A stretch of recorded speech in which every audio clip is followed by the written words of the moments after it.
আহমেদাবাদে যে ভয়াবহ বিমান দুর্ঘটনা ঘটে, প্রধানমন্ত্রী নরেন্দ্র মোদী তিনি পৌঁছে গিয়েছেন আজকে একদিকে সিভিল হাসপাতালে, সেখানে যান। সেখানে যারা আহত হয়েছেন চিকিৎসক হাসপাতালের যে হোস্টেলে, সেখানেও কিন্তু তাদের সঙ্গে কথা বলেন প্রধানমন্ত্রী। পাশাপাশি বিমান দুর্ঘটনায় যে একজন যাত্রী বেঁচে গিয়েছেন তার সঙ্গেও কথা বলেন প্রধানমন্ত্রী।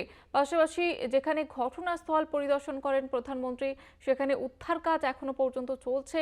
ধ্বংসস্তূপের মধ্যে দেহের খোঁজ চালাচ্ছেন এর উদ্ধারকারীরা এবং সেই ঘটনাস্থলও কিন্তু পরিদর্শন করেন প্রধানমন্ত্রী। আপনাদের জানিয়ে রাখবো, গতকালই স্বরাষ্ট্রমন্ত্রী অমিত শাহ তিনি যান সেখানে পরিস্থিতি খতিয়ে দেখতে। আজকে সকালেই প্রধানমন্ত্রী নরেন্দ্র মোদী আহমেদাবাদে ঘটনাস্থলে পৌঁছে গিয়ে ঘটনাস্থল পরিদর্শন করেন।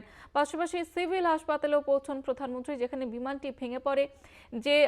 যে হোস্টেলের সেই আপনাদের জানিয়ে রাখবো যে চিকিৎসকদের যে হোস্টেল ছিল সেখানে বিমানটি কিন্তু ভেঙে পড়ে এবং সেখানেও বহু জন আহত হয়েছেন এবং অনেকেরও মৃত্যু হয়েছে।